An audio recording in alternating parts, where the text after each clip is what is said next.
Hey, everybody. Happy holidays. Leo Laporte here with the last This Week in Google of 2019. And as we do traditionally, we've decided to take some of the best moments from 2019 and put it into a year-end best of. That's what's next. Podcasts you love. From people you trust. This is Twit. This is Twig, This Week in Google, episode 540 for December 25th, 2019, the year's best. As I say at the beginning of every show, This Week in Google isn't just about Google. It's really about the Google-verse, which includes Facebook and Twitter, online journalism, blogging, everything online. Of course, there's a lot of Google in it, but sometimes there's some Facebook in it too. And actually, frankly, Facebook often makes some of the best and most interesting conversations on This Week in Google, going way back to January when we talked about Facebook's 10-year photo challenge, which, by the way, resurfaced every few months on Facebook all through the year 2019. Is it a threat or just something fun? Oh, I was going to use this as my number, and I was going to use this one. I was going to put it up here. Oh, yeah, I got something to say about this one. Oh, that yeah. woman's thinking is exactly how I think about everything. Read Surveillance Capitalism, Stacey. It's a great book, 625 pages, but read it, and then we'll debate it. And you haven't read it yet either. Can we talk about that story? Let's do the 10-year meme. So this is the Facebook 10-year challenge. This is complete and utter bull. It is moral panic. Great example. Oh, yeah. Great example. If you use social moral panic or techno panic? I'm going to give you some moral panic. I'm going to give you some facts. Let me give you the story first. Kate O'Neill writing in Wired. If you use social media, you've probably noticed a trend across Facebook, Instagram, and Twitter of people posting their then and now profile pictures, mostly from 10 years ago and this year. She said, I put out a flippant tweet. Me 10 years ago probably would have played along with the profile picture aging meme going around. Me now ponders how all this data could be mined to train facial recognition algorithms on age progression and age recognition. I agree with her. That's exactly what this is all about. You disagree, Jeff? So, yes, we went through this today. So number one, this is absurd. Because 2 years ago, Google showed that they can compare the same person in photos from infancy to current. It's been done. Number two, this would be a really crappy data set. Facebook also has data of people who are identified from ages to ages. This is pure paranoia. So I went in and I had a conversation with her and her editor Nick Thompson on Twitter, and I said those things, and I said this is kind of ridiculous. Nick came back and said, so then the response was, well, Facebook is doing this for money. Well, Facebook, by the way, says we didn't come up with this. They didn't do this. Right? Yeah. And so this is moral panic. This is an example of the kind of paranoia that is now bred. A simple little thing comes up. People have pictures from 10 years. This is cute. This is fine, right? A few years ago, we all would have joined in and said, fine. So now there's this presumption of some horrible motive and some horrible conspiracy. It's a conspiracy theorizing. It is moral panic that's trying to blame everything and find a noxious motive for everything that anyone sees on technology. And this is the danger, my friends. The danger is that this kind of crap, this kind of fake news will lead to regulation of the internet for us all. Holy cow, you could not be more wrong. I had a fit. Well, Stacey, the story is just wrong. The story is just wrong on every count. Wrong. Her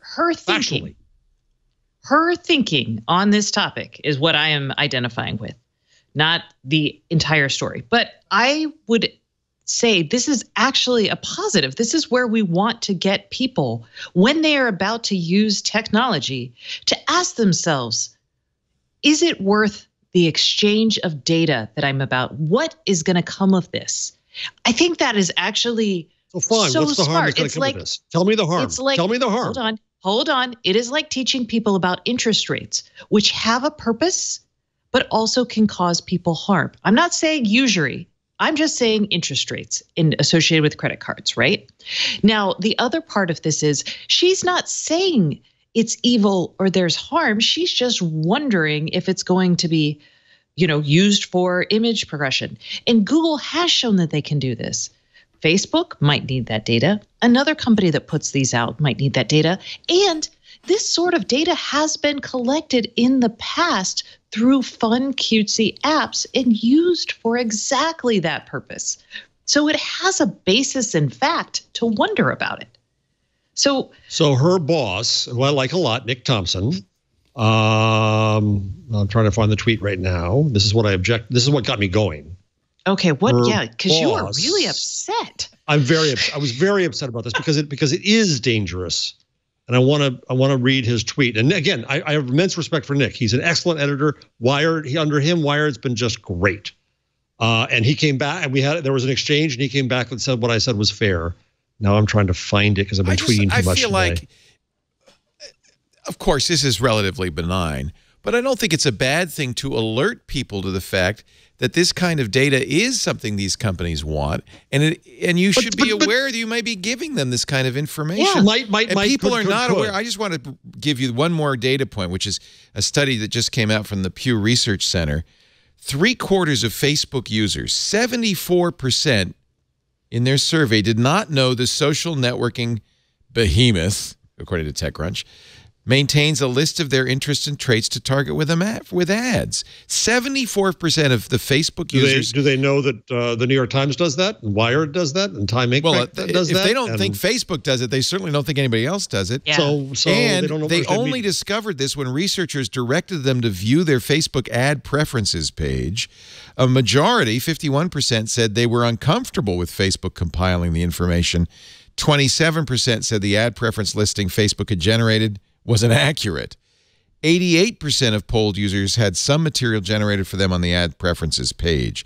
So the big number, the takeaway, is 3/4 of the Facebook users surveyed, and I think is probably accurate. Pew's very good on these. 3/4 didn't even know that Facebook targets them with ads based on what they give Facebook, the information. We go back to I found the tweet. So Nick Thompson again. Hold on a second. In regard to this, it's I think of value to say, hey, this 10-year progression thing, here's the kind of thing companies might want to do with that. So Nick Thompson, again, Wired editor, respect him immensely. I think he's great, right? His tweet said this: let's say you wanted to train a facial recognition algorithm on aging. What would you do? Maybe start a meme like 10-year challenge, period. That is fake news. That is misleading. That is lying. So I come back and I say, utterly unnecessary. Google Photos 2 years ago demonstrated that it already tracks people back to infancy by their images. Facebook has a better repository of people tagged over time. There need not be a nefarious motive to everything social you see. Somebody else came in and said, well, that's not really what the article says. And I came back and I said, yeah, but his tweet said this, and I wanted a contrary tweet. Nick came back and said, fair. And Facebook has now responded that they didn't start. Also, they could add, as the article states, that it's not entirely clear that having better face recognition aging AI does anyone harm. Okay, but we in had the to go story, through this exchange to get there. No, you didn't. Because if you read to the second paragraph of the story, she says, my intent wasn't to claim that the meme is inherently dangerous. But what happened when her own editor tweeted this, Stacey? And we know people don't click and they don't read up. However, it defines moral panic, because this is trying to panic people about something that isn't true. Jeff, you're wrong. You're wrong, because we've seen Microsoft do this with that aging thing. This is the kind of data companies do want. They have actively pursued. Google did it, as you said. And just because it happened once doesn't mean other companies aren't attempting it, and there isn't the need for a larger data set. We know Google does this all the time. This would be the Google crappiest data set you could imagine. No, it would not. No tech in half their brain would use this. Okay, the point isn't that the point of this article isn't that it's happening this way. The point of the article is that people should ask these questions. Yeah, Jeff, you're missing the forest for the trees. You're focusing on the precise data that she's talking about, but really the larger because it's trying to get people panicky and concerned about something that is not worthy of it's trying to get people aware that giving their data away in exchange. Aware of a fun little game that a few years ago everybody was saying. It isn't a fun little game. That's like saying, yes, it is. those. Yes, it is. That's the point. This is just a fun little game. Gathering. So companies That's what the reporting says. Games. It's just a fun little game. It's like a few years ago, which Game of Thrones character quiz on Facebook. What? That's just a fun little game. What could possibly go wrong? Which Game of Thrones character are you, or which Simpsons character are you? There's no harm to doing that. We know now there is. Jeff? Yes, that was the basis of the Cambridge Analytica. We know now there is. This does a speculative, paranoid what if that didn't exist. This is wrong. Jeff, well, we don't know. First of all, you don't know that. You don't know that. I think you don't know what the company. Facebook is not going to lie to Nick Thompson. Wait, whoa! Facebook's not going to what? To Nick Thompson, the editor. Facebook's not going to lie? Lie to Nick Thompson, the editor of Have you Libre. not been paying attention? Facebook lies all the time. Jeff, it feels like your concern is making you see this as something you're like just too sensitive to this. This is like when someone to protecting free speech on the internet. Yeah, I am. Well, I think that's overblown too. I don't think that. No, that's my point. This is overblown. This is panicking everybody. I'll stand here on this technology show to defend the internet against this kind of moral panic and idiocy. One of the saddest moments in 2019 for us at This Week in Google was the official end of Google Plus, which frankly I think was the best social network. April is Google Mike is of course the last Google Plus user. Yes. Oh, April 3rd, isn't it? Is it April 3rd? Second? Oh, it's coming up. Yeah, I just got a thing saying save all my photos. Are you saving all your photos between Google Plus and Flickr? And what are you gonna do, man? Oh man. I already have all my photos, and there are multiple efforts so Google has its own process for downloading. I downloaded all my posts, and some of them I put a lot of work into, and they're very evergreen. So I'm probably going to repost them on my blog. Good. But we do have. I mean, like I said, I wrote in a Google Fast Company piece a couple of months ago.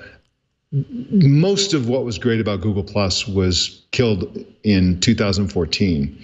And so it's kind of been a shadow of itself for the last few years. So it's at this point, no big loss to a certain extent. That's heresy in some circles. But the problem is a lot of passionate Google Plus users felt like this is the one social network I want to use. It's the only one I want to use. And all these smart people that I've gotten to know really well are here, and we have these great conversations, and everything was great. And now nobody knows where to go. Facebook's off the table because they're horrible. Twitter is annoying to a lot of people. And where else are you going to go? So people are going to, they're going to Plus Spora, and they're going to WeMe, and they're going to all these social networks nobody's heard of. But what's happening is that the Google Plus community is going off to 20 different social networks. And so it's diaspora. It is a diaspora, but it's no longer. That means it's gone. It's being destroyed. Right. And I actually blame Google for this because they did create something of value.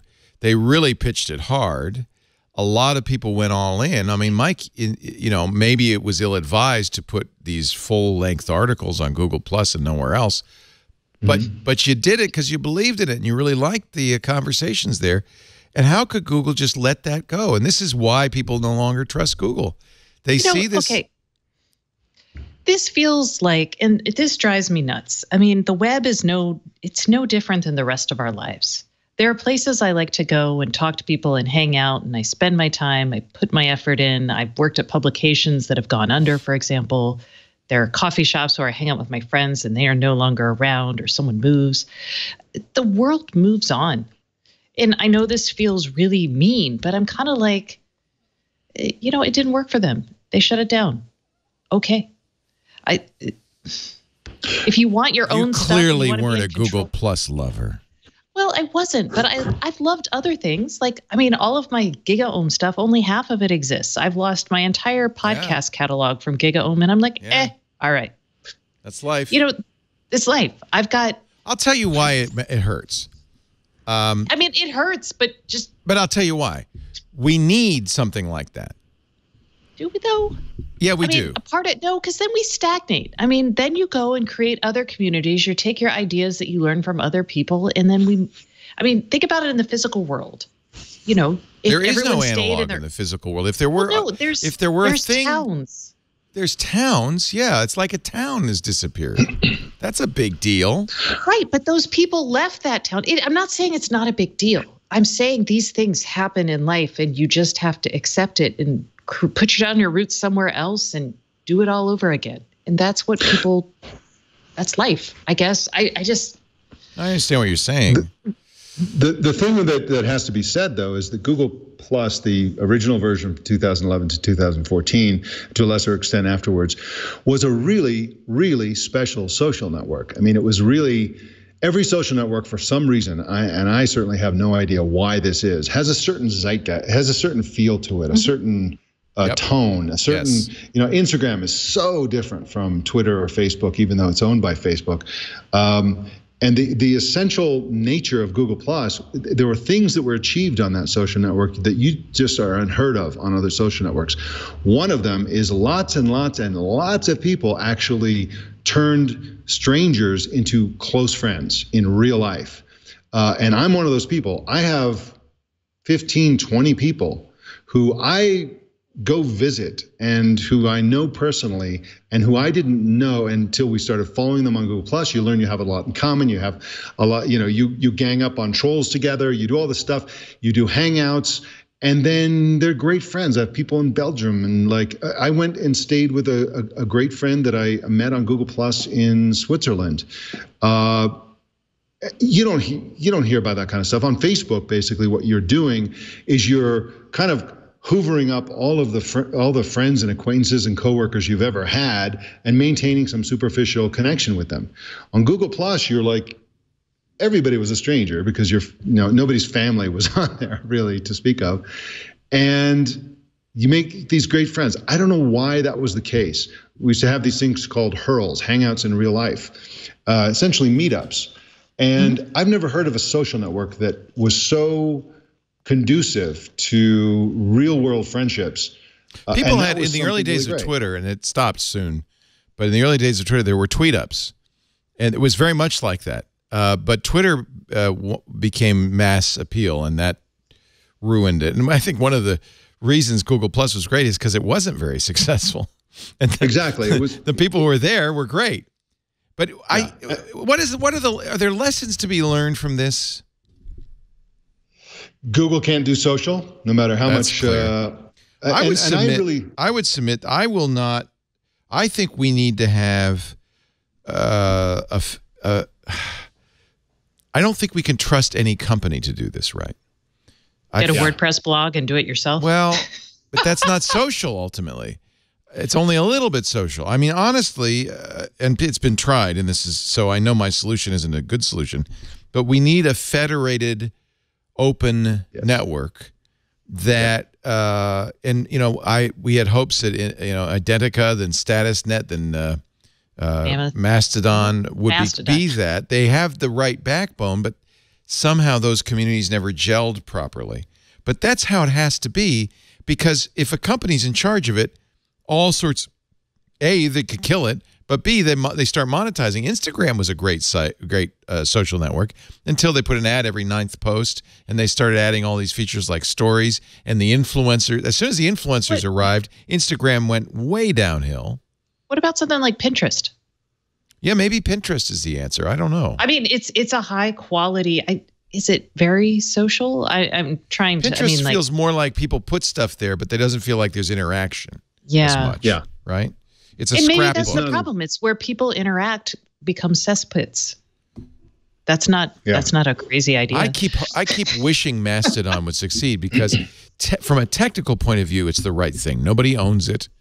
It's federated. You can create your own server.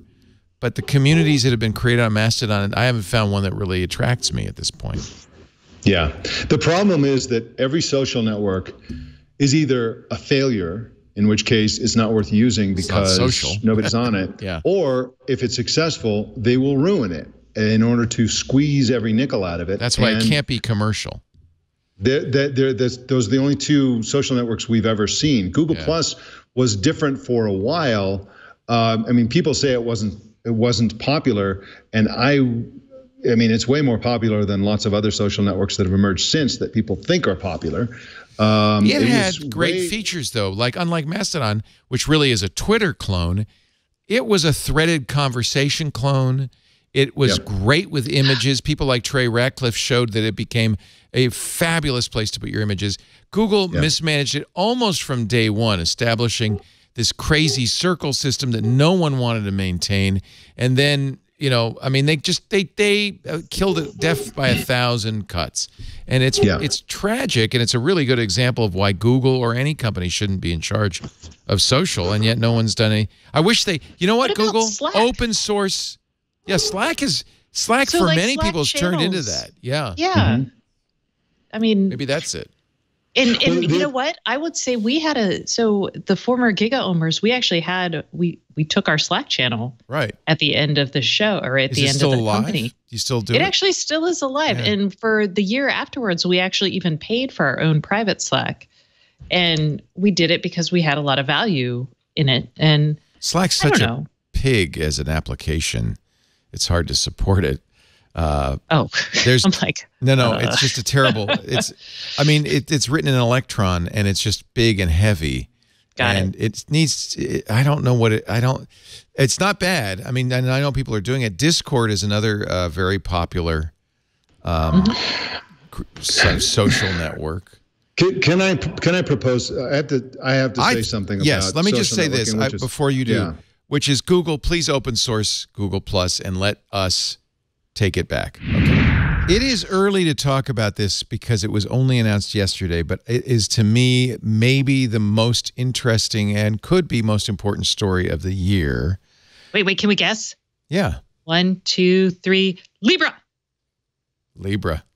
Yes. Yeah. Facebook's cryptocurrency. And already, France has said, hold on there, big boy. You're not so fast, Mark Zuckerberg. As has the chair of the House Financial Services Committee. This is going to be Maxine Waters, this is going to be a very interesting story. It's not going to happen till next year. And it takes some understanding, and a little bit of research to really get what's going on. I'm going to refer, because I think they are the smartest guys out there, to the Wired article by Stephen Levy and Gregory Barber, The Ambitious Plans Behind Facebook's Cryptocurrency Libre. The deal is complicated. First of all, maybe it's not even quite appropriate to call it Facebook's, because, as Facebook will point out, Libre is a nonprofit out of Switzerland, Global Coin, the Libre Association. They're the Switzerland of digital coinage. The technology is open sourced. The control of the blockchain will be out of Switzerland. The Libre Association will consist of up to 100 founding members, of which Facebook is just one.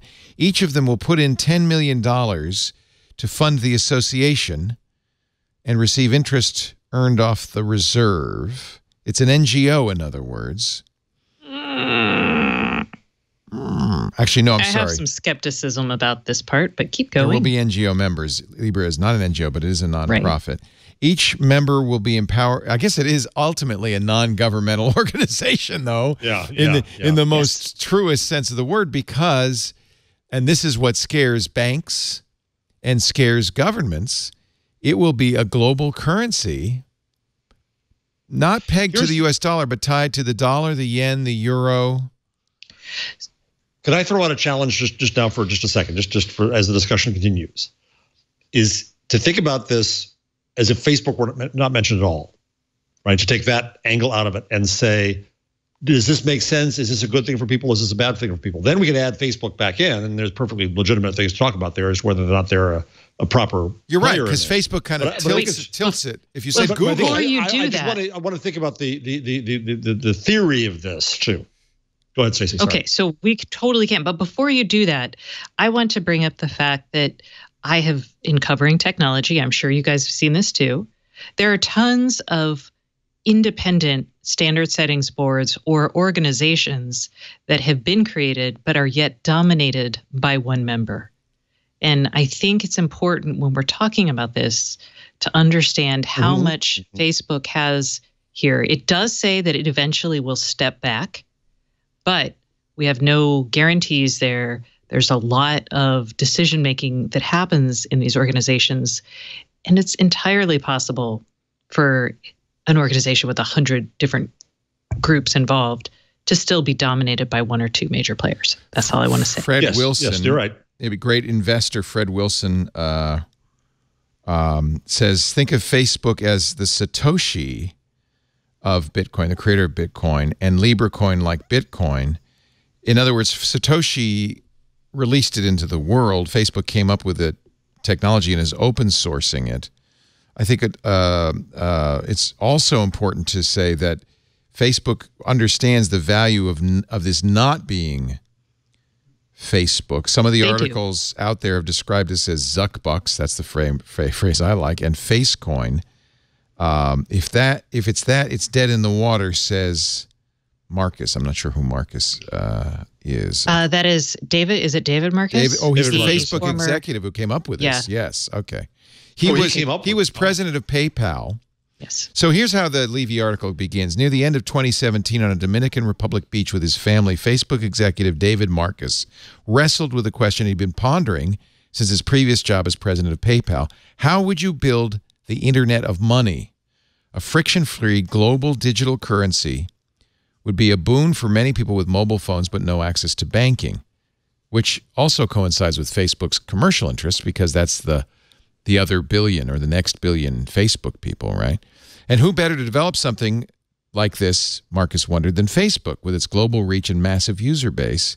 He was at the time head of Facebook Messenger, and he texted Zuckerberg saying, it's time to talk about creating a cryptocurrency. He wrote a memo that laid out his ideas, and Zuck quickly endorsed the plan, saying the approach synced with his ideas. They were thinking about this for a long time, and with Messenger, Apple has kind of in iMessages payment using it's Huawei shows the path, right? I mean, the Chinese model that you can do everything. You think of WeChat, not Huawei. WeChat. Sorry, WeChat. Thank you. WeChat. But this is more than that. This, I think, it would be a currency that Messenger would run on. Facebook Messenger would run on. But listen to, I mean, so. To your point, Jeff, what if we leave out Facebook, but we mention the other partners, Visa, MasterCard, PayPal, Coinbase, Stripe, VCs like Andreessen Horowitz and Thrive, Kiva, which is that micro lending nonprofit, the NGO Kiva. Even though this will not be a lending platform, let's be quick to add. Yes, but maybe the lending would occur in global coin is the idea. Right, Women's World Banking, Vodafone, eBay, Lyft, Uber, Spotify. These are all partners in this. No banks, of course, because if you're going to pick one victim of this, it would be banks. Well, the other one is not in there. And it's not a victim. It's somebody who victimizes customers around the world. Is Western Union. Oh yeah, this would totally replace that. That's one key to this. I notice M-Pesa isn't in there either, which is the African payment platform that is basically widely used in lieu of banks, but Stripe is in there. PayU is in there. PayPal is in there. So it's an interesting group. Mercy Corps, Ribbit Capital, Union Square Ventures. It's a really interesting group. Stacey, you were trying to get at. Yeah, so there's a couple of things about this that we should look at. One is there's a lot of value in understanding what people are buying, what people are spending money on, and how money flows around the world, and seeing that in almost real time. It looks like, and again, I don't know the math behind this, but unlike something like Hyperledger, it looks like the blockchain process behind this, the math behind this, will make that sort of information public. So a company like Stripe, Spotify, even Visa and MasterCard, who actually already have access to this data, it behooves them to have something like this where they can see what people are buying. Two, Facebook says that none of the information would go back to Facebook. Right. I'm not just worried about Facebook. Okay. I'm curious what it means to make transactions public. So I've talked to people in like the FBI and about digital currencies, and they love this because you can find out who owns what and see what's happening. So there's a lot of information and data being available. Like if we're all excited about search data because that shows intent, this is like the next best thing. I'm sad to say that Mark didn't take my advice and call them Zuck Bucks. And actually, Libre's facing a lot more headwinds. I wonder if we'll ever see Libre cryptocurrency. That'll be a story for 2020. A story that is continuing throughout 2019 and into 2020 is China continuously stepping up their use of technology to surveil people. It actually really came to our attention this past July. Speaking of malware, the Chinese Border Patrol, if you cross into the border near the Xinjiang region, which is, I think it's in the western area where the local Muslim population, the Uyghurs, are being repressed. If you cross in, you will be forced to install malware on your phone that downloads your text messages, calendar entries, and phone logs, scans the device looking for 70,000 different apps, and stays on the device. Motherboard got a copy of the malware. And in fact, I guess this is a German newspaper, Süddeutsche Zeitung. They sent a reporter who crossed the border, had the same malware installed on their phone. In fact, if you want, you can download the malware from Motherboard. So why don't you install it on your phone and get back to us? How does that? Yeah. The border crossing is from Kyrgyzstan into China. And I guess the theory is, well, what are you doing over here? What are you doing here? I think, though, it's just, I'm really worried. I'm going to be going in the fall to the Middle East, to both Israel and Jordan and Oman and the United Arab Emirates. I'm actually trying to figure out what my strategy is going to be, both for going into those countries, going from Israel into Dubai, and then to top it all off, coming home. Just buy 6 burners. I think I have to have a burner for every country. Not to mention 2 passports. Oh, man. Yeah, sure you get one for the U.S. too? Oh, jeez. Yeah. Oh, jeez. By the way, when I went to Israel not too long ago, instead of stamps, they put they just give you 2 little very not pasted cards, an entry card and an exit card. And you have to have it when you go out so they can take it. But then you can throw it away. Right. Yeah, Russia. Oh, I was never there. Russia, I know nothing. Russia does that too. Oh, so that there's no evidence that you were in Israel. Okay. That's the point. Ah, clever. I wasn't here for this next story, but Google got a lot of heat for this. I don't know if they deserved to. Jason Howell, Stacey Higginbotham, Kevin Toffel. Is your face worth $5 to Google? Did you hear this story about someone who apparently was propositioned $5 for a face scan by a Google employee? So apparently your face is only worth $5, and I guess that's that kind of seems quite a bit. Is it? I feel like it seems low, but you know, they did a study probably in either 2012 or 2014 where they bought people's social security number for a cookie. So okay, I feel like by comparison. Wait, what flavor? It was a chocolate chip cookie. Okay, that's it was a ProPublica. That is plenty. All right. So I mean, it's a good trade. You know, that's more of a barter as opposed to a dollar figure, but I feel that $5 for a face is fair. What did strike me is the fact that this guy was like, and it's not $5 cash; it's $5 at Starbucks or Amazon, I believe. Yeah, was it Amazon? Gift card, yes, Amazon or Starbucks, right? Yeah, which I thought was hilarious because, you know, Amazon probably could use some faces themselves. That's true. Somewhat notable that they're not giving out their own Play Store gift cards, but also that makes a whole lot of sense that they wouldn't do that. Gonna buy for $5 on the Play Store. I mean, $5 aside, if this person or anybody offers $5 for Google to do that, does that does Google still have the right to scan their face in other photos and such? Like, are they getting anything other than the $5? Are they getting any extra privacy over their data? That's a really good question. Like, I have to imagine. So what happened, at least in the ZDNet story, and I think there was one on 9 to 5 Google of another person that, they had a report of this happening, but they were sitting in the park. Man walks up to them and offers $5 to scan their face. They say, I work for Google. We're collecting data to improve the next generation of facial recognition phone unlocking. So reasonably specific as far as what they're saying that they're using it for. Who knows if they have more uses for this face scan than just that, but that's what they're telling people.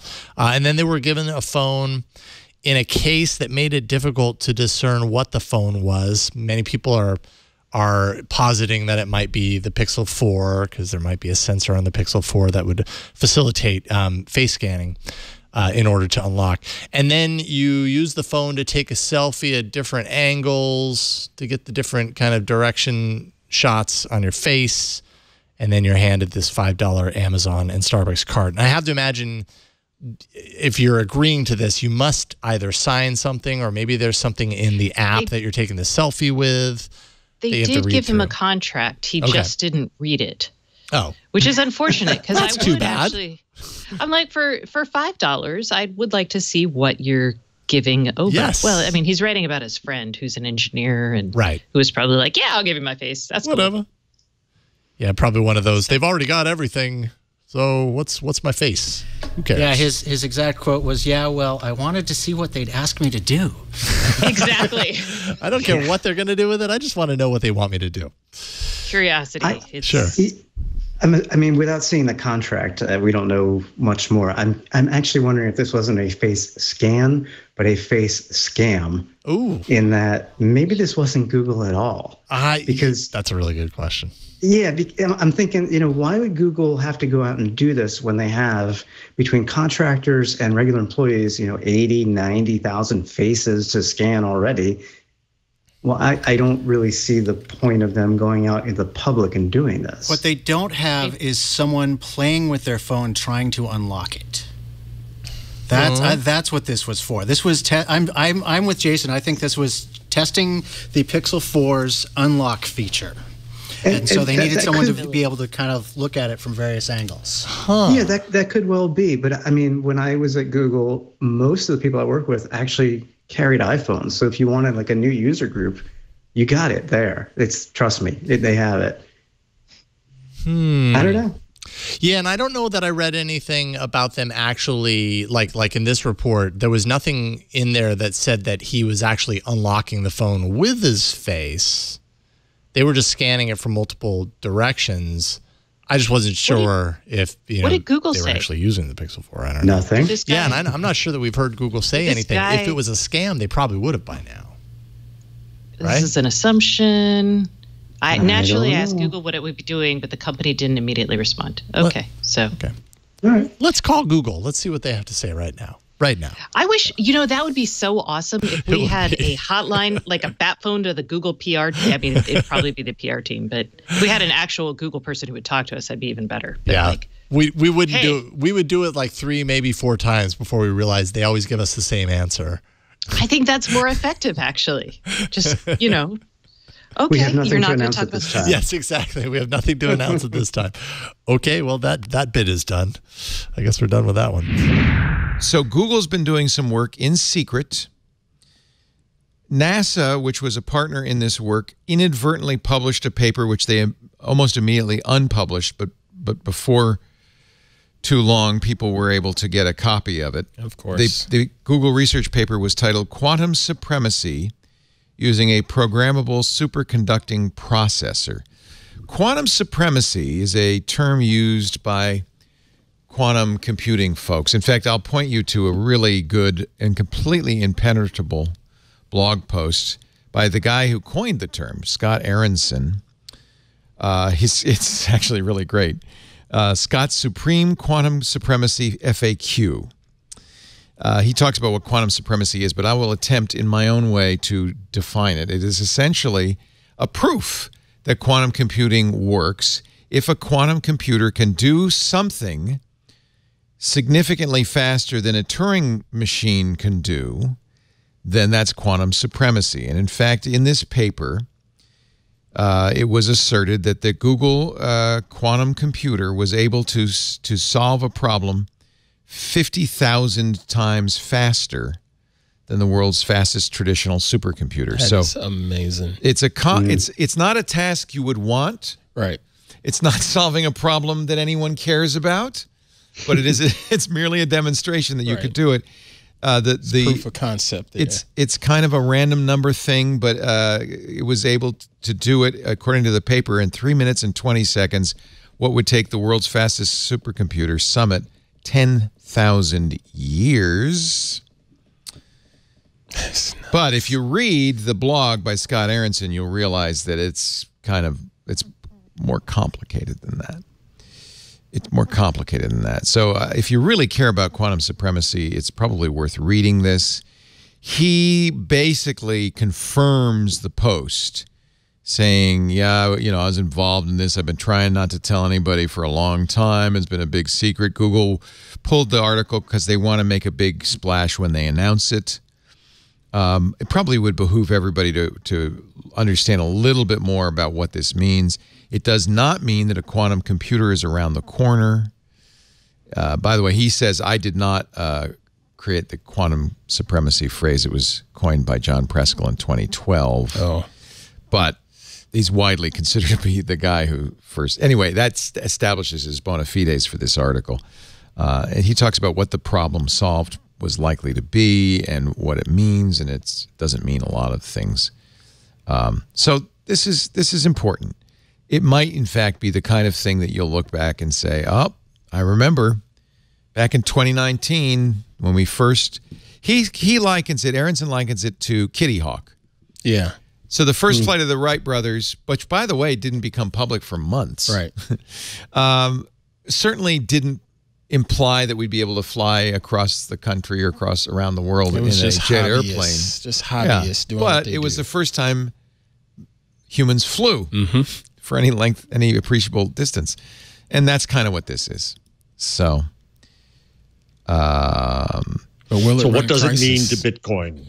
Oh, well, that's an interesting question. Some people brought this up. I don't know if it means anything for Bitcoin. It would mean maybe if you could create a Bitcoin miner out of a quantum computer, which, by the way, that's years and years off. You could perhaps make us some money, but that's not likely. Remember, these quantum computers have to be super cooled. They're very expensive to run. Right. They're very difficult to create, and they're incredibly unstable. Right. So it's not a practical Sounds like solution. the perfect computer. Yeah, just what you want. If you think your computer crashes if you're a an lot. evil rich monster, what do you do with it? Nothing. It doesn't mean anything. Not worth the trouble, even for evil rich monsters. Not unless you've got the research means of NASA and Google. No, but it's fascinating. And if anybody watches our shows and is interested in this kind of stuff, probably really should read Scott Aronson's blog. His blog is scotaaronson.com, SCOTTAARONSON.com. But you could also search for Quantum Supremacy FAQ. You'd probably find it pretty darn. I doubt there's more than one. Here's another one I wasn't here for, but I think probably it's the highlight of the year. Why does Jeff Jarvis hate dark mode so much? Dark mode is for suckers. Okay, I'm so happy you brought this up. I was wondering if it would end up making it in here. I'm curious to. Yeah, we're starting with it because I'm vindicated. Okay. Gizmodo says it's all BS. Okay, this guy on Gizmodo says it's all BS. Yeah, this guy says it, but it's good enough for me. He has some research. Adam Angst at Tidbits explains in exhausting detail that except in extraordinary situations, dark mode is not easy on the eyes in any way. Well, how is that? Board Samantha Cole reports the research has found that people with astigmatism, light text on dark backgrounds aggravates the condition, making text harder to read. What's more, as Suzanne Mayer, a University of Passau researcher, said, who conducted multiple studies and found which design screws with our brain. In all the studies, participants were better performing in the positive polarity condition, otherwise known as not dark mode. They detected more errors and read faster when dark text was presented on light background rather than the reverse. So I just want this on the record that I'm not insane for my hatred for dark mode. You hate it. I'm not done. We're sticking with light mode. Light mode's the way to go. It's the way God made phones. John, could you just kill the lights in here? It's too bright for me right now. It's far too bright. Thank you. This is what we need to do. Thank you, John. Oh, there we go. So I know Ant has some opinions. I'll just throw out the 2 times that I've really I like dark mode on Twitter, where reading comprehension doesn't really matter as much because it's very short. Yeah. And then I also like it when I am in a professional setting or a conference setting, and I'm trying to type without everybody else being really aware of what I'm typing and that I'm typing. And dark mode is awesome for that. Yeah. So those are my pro dark mode moments. I appreciate dark mode when I am in a dark environment. I think that is a very honest application of why dark mode can be very useful. If I'm in a dark environment, if I pick up my phone off the bedside table or whatever and it's dark in the room and I look at it, it's a bright white, that does irritate my eyes. Shocks you. I mean, it's not discomfortable or uncomfortable, not discomfortable, uncomfortable, That's a word. But at the same time, a darker mode is more pleasing, so I can prefer it.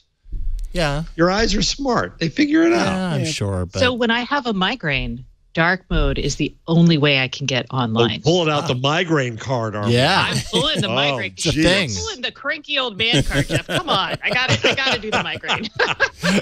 See, it's a thing. I battle with this, and I'm one of those people that see better at nighttime than I do in the daytime. And it's been that way for about as long as I can remember. As a matter of fact, just within the last hour, I was walking the hallway and I had on my sunglasses. And I had to think, take your sunglasses off. You forgot that you were wearing them. No. I want you to do the show in the sunglasses.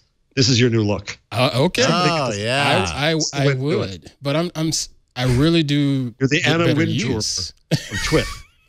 I do get better use out of the dark mode on my eyes because of the sensitivity. I like having a better contrast when I look at the screen. And heck, even sitting in the office with Mr. Howell here. Yeah, I get here before them most of the time, and the office is dark, and I'll have on one little lamp because that's enough for me to see. Do you look at your dark mode with sunglasses on? Are you double dark mode? I have. Super duper Not dark on purpose. mode. Not on purpose, but I have. All right, here's the next question. So when you're on a plane, sunglasses. There's a lot of fighting going on now. There's a lot of fighting going on these days on the rights on planes. And when I get on the plane, because I'm global services, bow down before me. I get on the plane before the pilot does. I get on first. Right. I go to the seat on the aisle. On my aisle, I always raise the shades. I want the shades up. I can't stand when people the shades down. So are you a shades up or shades down person on planes? Good question. Good question. There's a good reason for this, though. I am a shades up for that, but that's because I am a aviation nerd. I love airplanes, so I'm always looking out with my sunglasses through those shades. Yeah, I'm a shades down, Jeff. I can't believe it. We don't agree on anything. Shocking. Surprise. Again. For me, it mirrors my dark mode rationale. It depends on the time of day. If it's daytime, I want the shades up. If it's nighttime or if it's early morning, that's probably the more applicable time. If I, travel to the airport and it's 5:30 in the morning and I have to catch a flight or whatever and the sun's going to be come up and I do want to sleep a little bit, sure, shades down. That's fine. But I'm also the same person that discussed last week that I wear my glasses just sparingly. Yeah, and it's clearly helped my eyes over the years because I don't have to wear them all the time the way most people. No, it's vanity. It's pure vanity. And no, I don't wear my glasses all the time. Not that you don't deserve it. And it's because I hate having a filter between me and people I'm talking to. Yeah, I feel like I don't know why. I always will take them off. I cannot walk to the bathroom from bed without glasses on. I can't do anything without glasses on. Wow. Man. My eyes are probably about as bad as yours. Wow. It sounds like. Man, I'm sorry to hear that. Yeah, it's All right. Well, I just want on the record here that it's good. Gizmodo says dark mode is for suckers. And Andrew Couch says it So we should all heed what he says. That's it. I never quote Gizmodo, but now they're right. Yeah, and I mean, a large part of what he's saying here is that it's a trend. Like dark mode is a trend, therefore people like it because people like it. And I mean, yeah, there's probably a little bit of truth to that, actually. Sheeples, dark mode sheeples. But I know that I like it for reasons outside of that, too. I think at certain times of day, for me, it's more aesthetically pleasing to my eyes. Yeah, I agree with that. There are people that are following the trend because they've heard about it. But again, there's people like me. It's just for comfort. You know? Yeah, comfort. Yeah.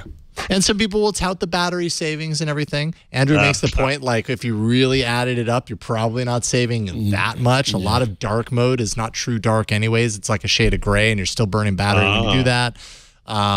So what are you really saving? And you have to be on the, you know, an AMOLED display, so that you have to have the right display technology for that to even matter. So anyways, I don't know. If you like dark mode, now you have the option. At the end of the day, isn't it nice to have options? Yes, it is. Options are good. All right. I'm happy we got the most important story out of the way at the very top. But I'm not having Pixel 4 envy. No, how's that? I'm making my 3A XL. I'm very happy with it. Facial recognition. Right. Have you been paying attention to some of the reviews that seem to be dropping like crazy right now? No, what I know, you're going to tell me about them. Yeah, they don't, like, I find myself being less than excited. And I think one of the big disappointments for me that I'm hearing from multiple reviewers, almost all of them, is just battery. Yeah. And battery, I feel like, is that's just one of those things on an $800 to $900 device. You have to nail battery. And if you're not, you're doing something wrong. But the 90 hertz display, I'm sure it looks great. But is that really necessary? Do we really need 90 hertz on our phones?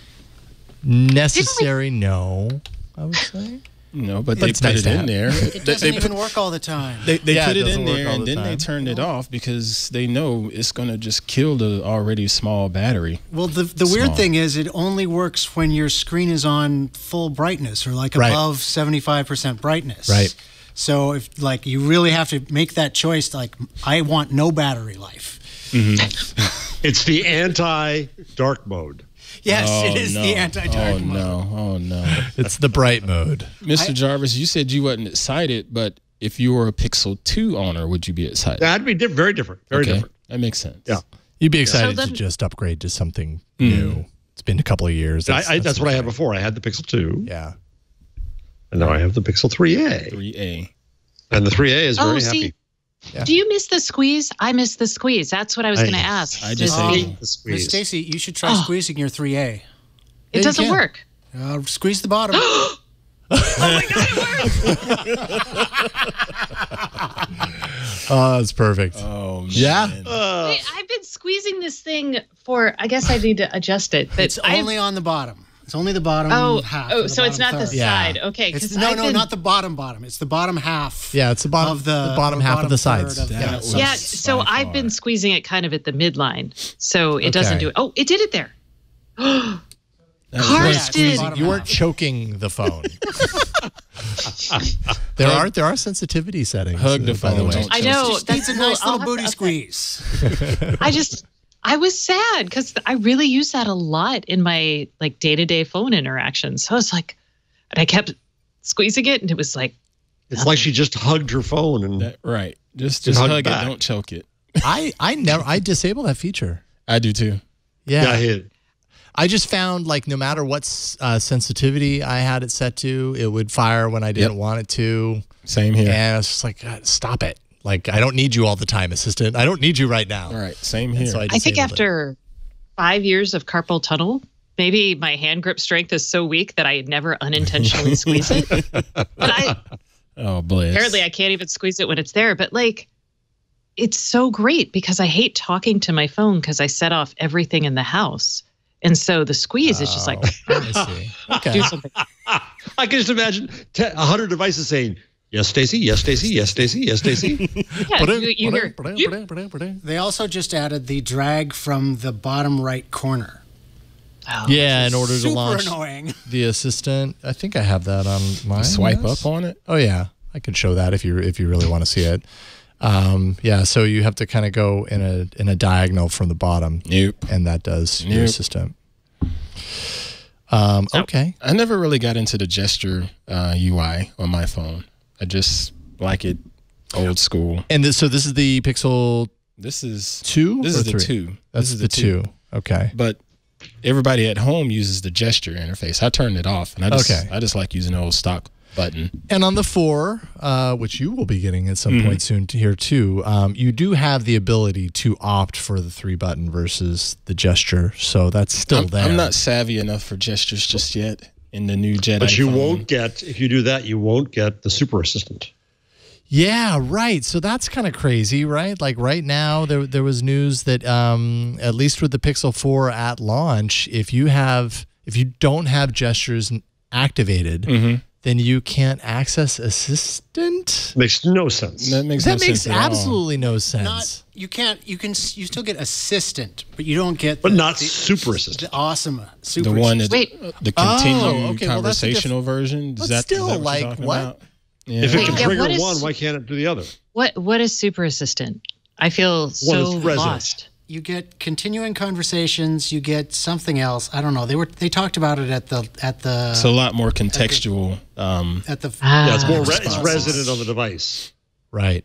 Yes, exactly. More of it's on device, so you get a little bit of the faster response. So what? It like reverts to old dumb assistant? Like, oh, you're not using. You just called this dumb. You just got the footman, not the butler. Yes. So this is a trend I think we're going to see more and more, especially as some people can't have G Suite either. Right. Oh, right. That's about to go psycho. That's for you, Jeff. Yeah. Not only that, like you can't have it on your device at all. It's not that you can't have G Suite account as your primary account.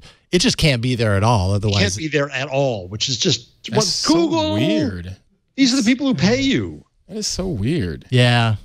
So it's probably to do with like the limitations around G Suite are mostly about things like privacy and parsing the data.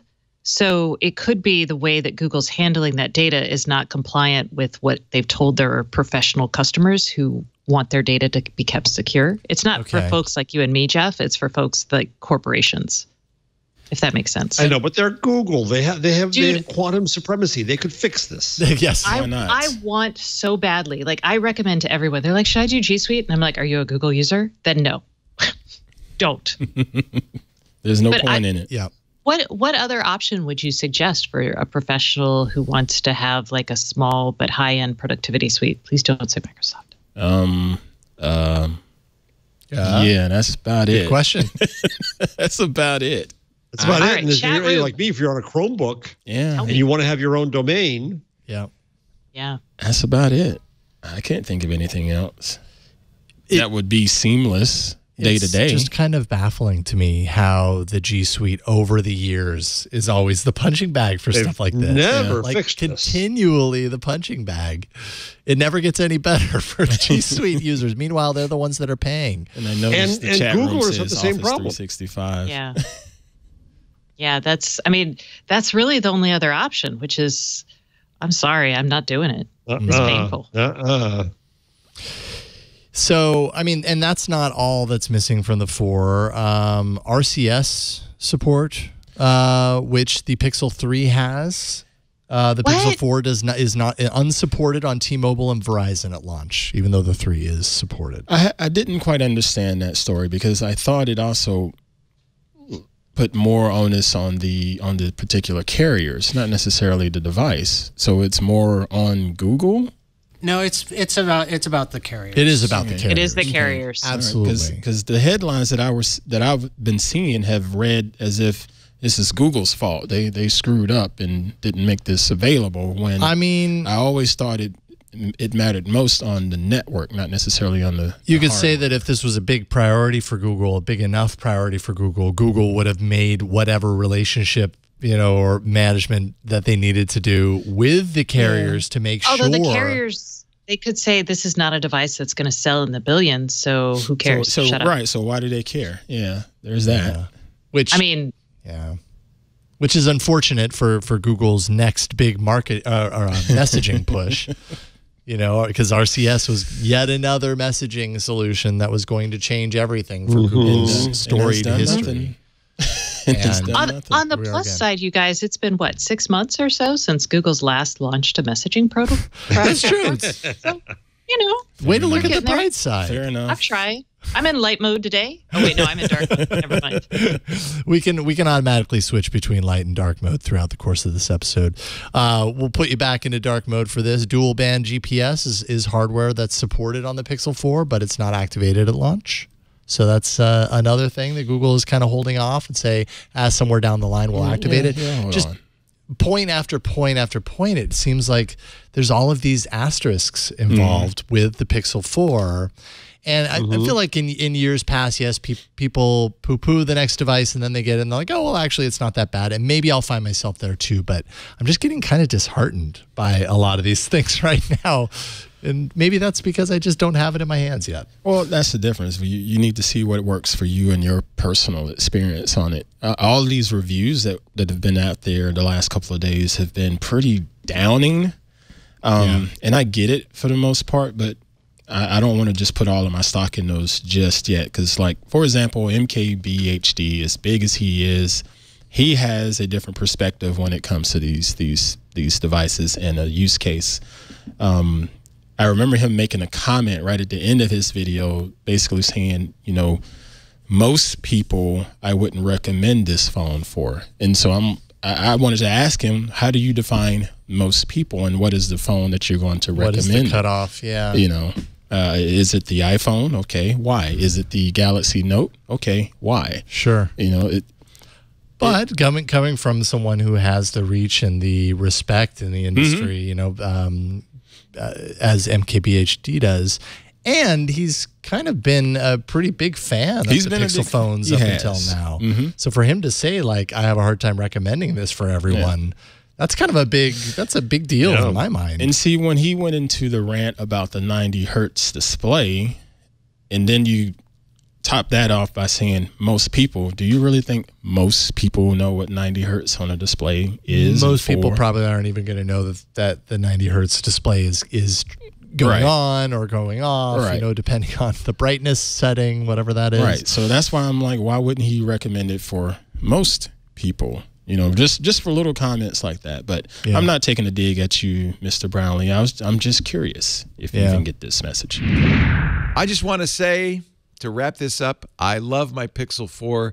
I think it got a lot of heat undeservedly. I think it's a great little phone. And as of just a few weeks ago, Google's announced they're going to continually add new features with monthly updates. So I have to say, as much as we've been dissing the Pixel 4, I'm pretty happy with it. But that's just one of the many stories we'll be covering next year on This Week in Google. We do it every Wednesday, and I hope you'll stop by. On behalf of Jeff Jarvis and Stacey Higginbotham, I'm Leo Laporte. Have a wonderful holiday, and here's to a very pleasant, peaceful, and googly 2020. We'll see you next year. Bye-bye.